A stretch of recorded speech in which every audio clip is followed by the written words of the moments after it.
Yeah, we used to be all in this parking lot right here, hanging out. Trish, Snooty.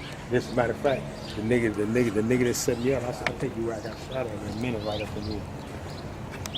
The nigga that set me up where I got shot, he was an old nigga. His name was Wayne. I was like 15 years old. I beat the fuck out of him too.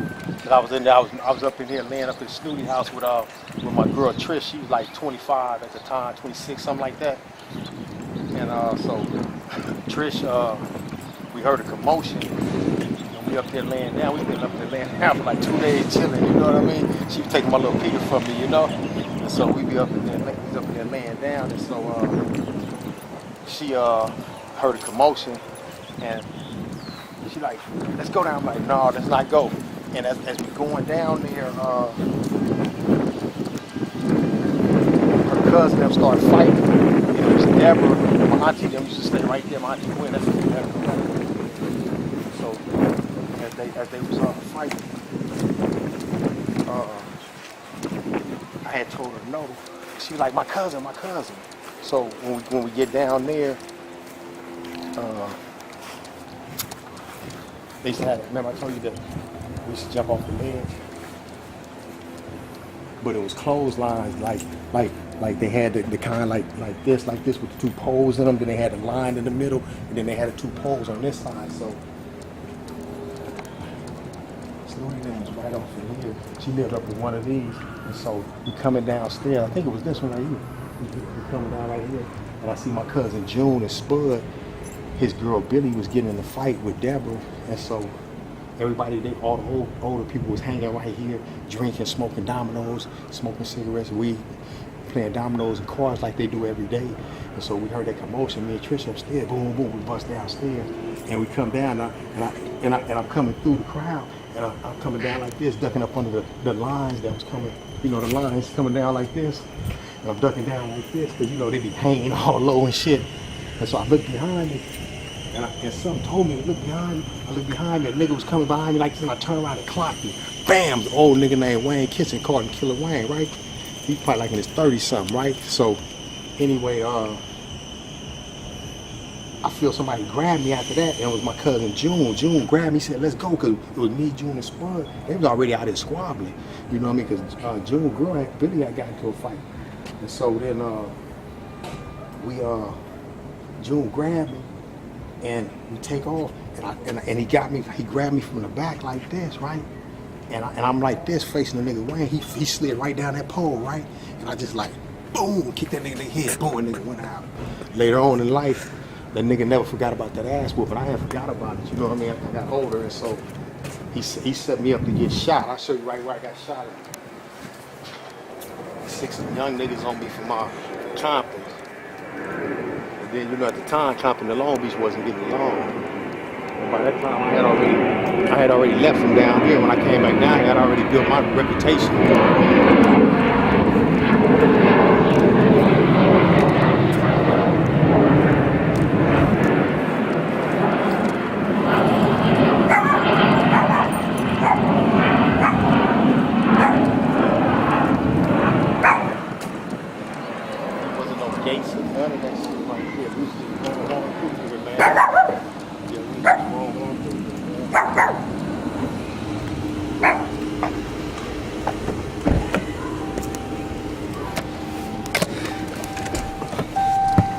This nigga never forgot and came and got you shot.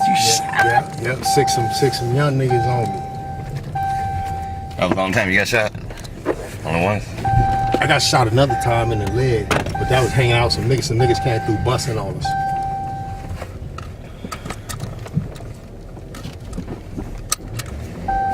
Yeah. Wrong place, wrong time?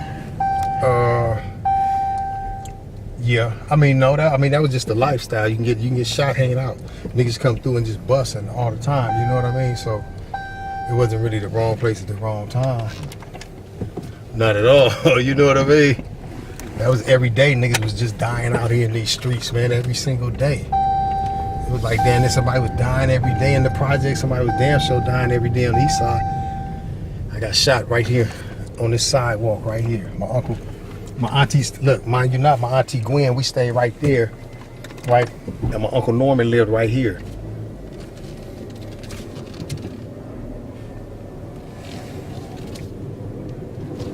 Peep how crazy this shit is now, like when I got popped. Peep how crazy this shit is. Now,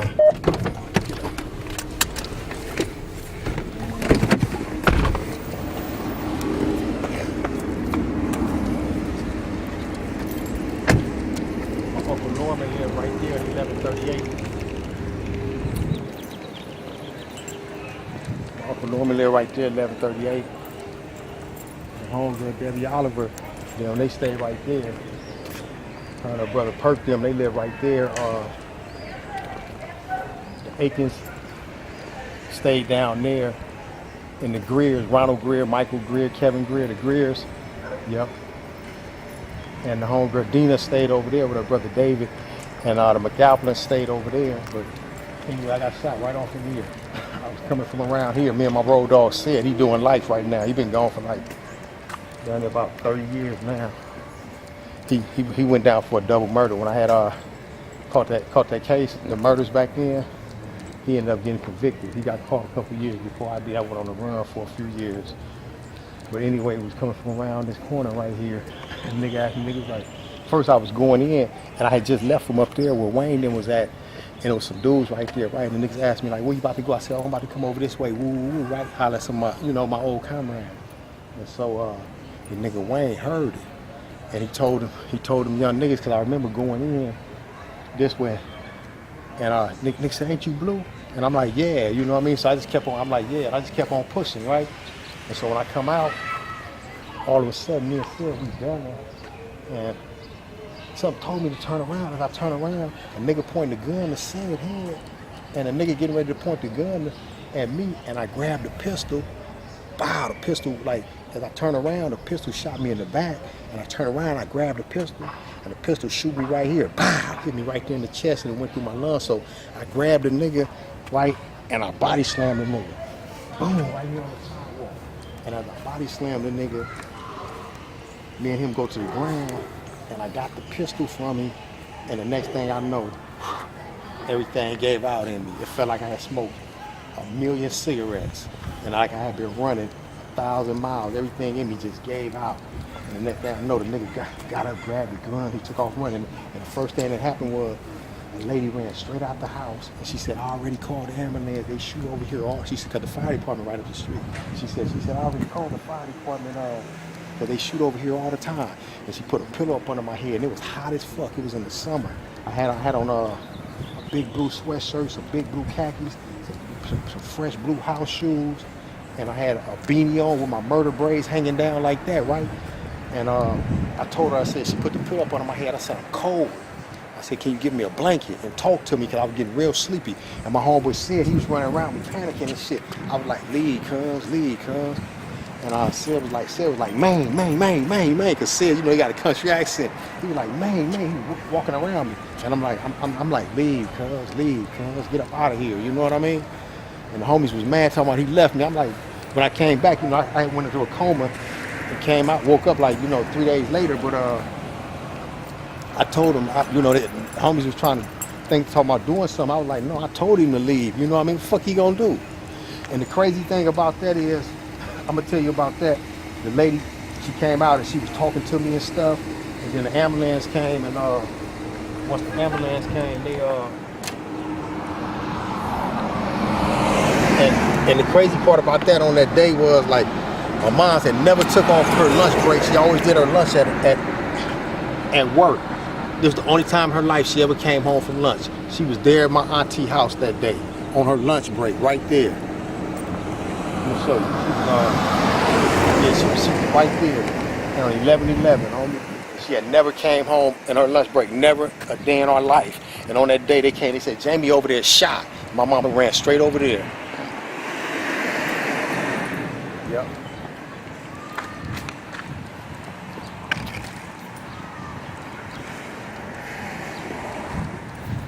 This is where I told you where the drug dealers came and kicked the door in, remember? This was the probably the event that changed my life right here. But my mom came right out of here at 11:11, bro. And I was right there laid on the sidewalk down there. Laid on that sidewalk right there. And she had never came home a day at her lunch on her break, and she came home on her lunch break on that day, and they were like, Jamie laid down there shot on the sidewalk. And all I remember was praying. I remember reading that book, Donald Goins, Never Died Alone, when I was younger. And all I remember is the dude dying on the sidewalk. And I always pray to God, don't let me die on the sidewalk, and don't let me die by the hands of a man, another man. And so I remember sitting back here, there was some drug dealers. I ain't gonna. People I knew, they came and they kicked the door in, and boom. Like, where that bitch at? Where that bitch at? You know what I mean? And so my auntie was upstairs in the room, and so they asked him, and I heard my auntie said, huh, we was sitting down there watching TV, me, my sister Jeannie, and I think it was Tiffany, and so I remember we was watching TV, right? And so they went upstairs, and it was 3 dudes and they 2 sisters, and they went upstairs, and they're like, where my money at, bitch? And I just heard boom, boom, boom, boom, boom, and bodies moving and shit, boom, boom, boom. They beat my auntie, you know, like, They beating up my auntie, and I got up to go up the stairs,